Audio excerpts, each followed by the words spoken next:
signed the Tuesday availability proclamation. Hello, sir. How are you? Can we talk with you outside real quick? I'm fine. All right, they're asking that you leave. For what? They said that they already asked you to leave. Yeah, I'm saying for what? Violation of the policy. There can't be any disruption per their policy, and they have it pulled up to be able to show you guys that you can legally record and you can do all that stuff. They just now called because of their violation of policy, and in their policy they can ask patrons to leave once policy is known. Like if they ask somebody to do something and they refuse their request, they can ask people to leave. For instance, when they have people like stand on chairs, that's outside of the policy, or if people are running inside, or if they're yelling or something like that. And you're not doing that. Yeah. But because of the sign and that they've asked you to leave is what they're saying is a violation of policy. Well, none of that's happened, and so you can have yourself some pretty serious issues. First of all, you can't just ask me, hold on a second, let me explain myself here before you get yourself into some serious trouble. Okay. That would be a First Amendment violation all day long, because everything you just said there, you said, I'm not doing any of those things. What the issue is because you've said specifically, this is what you're calling a sign right here. They're saying that I'm petitioning in here. That's a petition right there. Because this one starts fast. A man standing silently in a public library suddenly becomes the target of a policy-driven removal attempt. Cops walk in, confused, already leaning on policy violations they can't even explain. The auditor shuts it down instantly, reminding them that silence isn't disruption, and that the Constitution doesn't bend for feelings, confusion, or convenience. The tension builds immediately. And I stood in here silently, not a disruption. If it would have been a disruption, the meeting wouldn't have happened.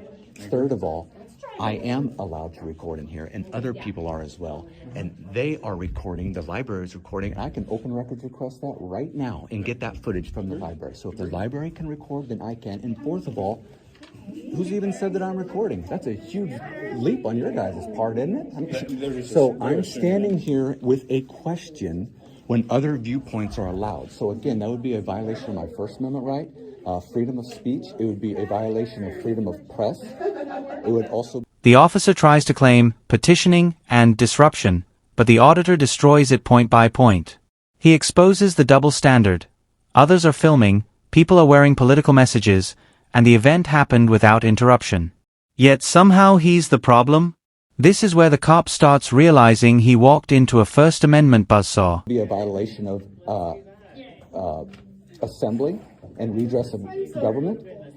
It would also be unequal protection under the 14th Amendment, the Equal Protection Clause of the 14th Amendment, because these viewpoints are allowed in here with you guys having an issue. So if you want to move on that, be my guest. I have an issue. Don't matter. I ain't done nothing wrong. I grant you, if I would have been up on a chair, jumping, yelling, and running, that's called a disruption. Standing silently with a message is not a disruption. So this is called a constitutionally protected activity. They cannot ask someone to leave a public building while engaged in a constitutionally protected activity. If you try to trespass me for it, we'll add a Fourth Amendment violation onto that as well for an illegal search and seizure of you. We haven't detained you at all. We just asked if we could talk with you outside, was the question. So are we done then? I don't know yet. I'm just having a conversation with you, and I've explained it I feel like to we're you. having a pretty good conversation. Yeah, because I just educated you.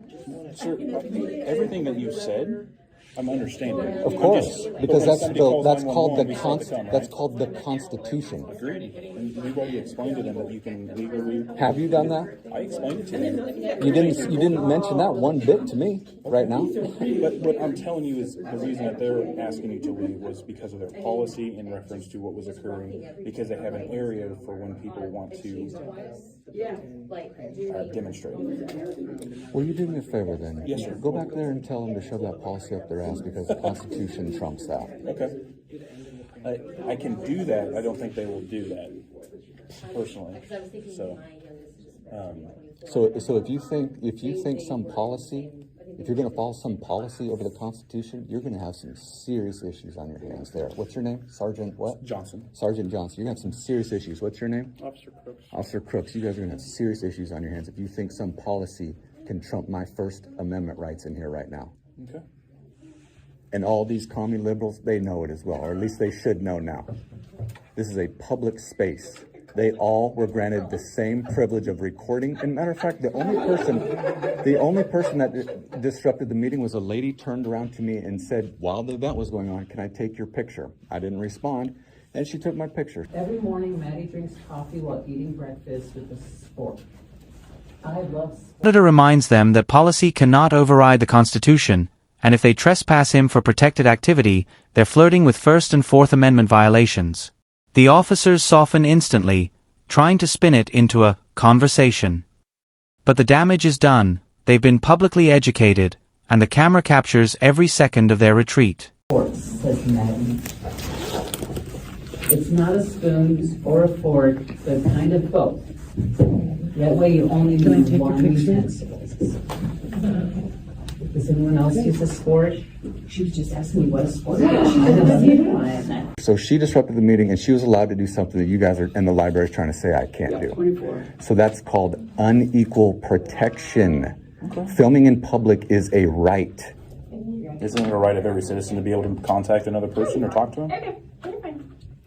I don't know what that's got to do with. Yeah, sure. Well, what's that got to do with anything? You're saying that I'm going to have an issue with the Fourth Amendment when I come to talk to you. Oh no! I'm saying if you're going to get to the point where you're going to arrest me for any of this, you're going to have the Fourth Amendment issue right there as well. Okay. But all we've done now is we're just here having a conversation, right? Yeah. We shouldn't even be having that. You should already know everything I just told you, brother. You should know everything I just told you. I'm aware of everything, of all of that. So, but we still, if somebody calls the 911 line and says one thing, there's two sides to every story, right? Getting your side of the story, what occurred in here, is what I was wanting to get. So you're saying that you have just been sitting here and there's been no disruption, nobody's come in here and asked you to leave, like they were talking to you without, and then you just weren't responding to them? Is that all that's occurred today? What I said is the most proof that you need in all of this, of it not being a disruption, is that the event that they said I was disruption at happened. It came and it went. So by definition, there was no disruption because the event happened. Okay. I mean, I can't make it any clearer to anybody else on that one. The event that I disrupted just happened while I was in attendance of it, standing silently. Would you want to make a written statement about, because we have to do a report no matter what, do you want to make a written statement about what occurred today in your own words? What are you reporting? Anytime we have contact with somebody, so this will be just info on a 911 call. So I know. That way you can have the case number as well to report. You can just write citizen educated me on the Constitution and I left. That would be enough. Otherwise, what are we even talking about right now? I think we're talking about you sitting in here. Yeah, but why? What, these people are sitting in here, you're going to go talk to them as well? I've talked to several people. Are you going to go talk to these people sitting in here as well? They're not doing anything different than what I'm doing right now, just sitting here. Well, they are doing something a little bit different. They're engaged in coloring. Hey, man, it's all right, man. You can tuck tail and lean in. It's all right, brother. It's all right. It's all right. It's all right. It's the Constitution. It's a beautiful thing, man. You don't have to be embarrassed by it. It's all right. You got educated. How are you? I totally agree. So, all right. Well, it was nice to meet you. It's amazing. You guys sat out there and talked to them for like 35, 40 minutes, but I can get this delivered to you. It actually only took about a minute to deliver it to you. You wanted to kind of resist it a little bit more. But what exactly were you guys? The officers admit he's not detained and has done nothing wrong. Bad look. The auditor demands badge numbers, delivers one last constitutional hammer, and walks out victorious. America 1. Commies 0. Whether you agree with his style or not, the message is clear. Feelings don't trump rights, and policy doesn't override the Constitution.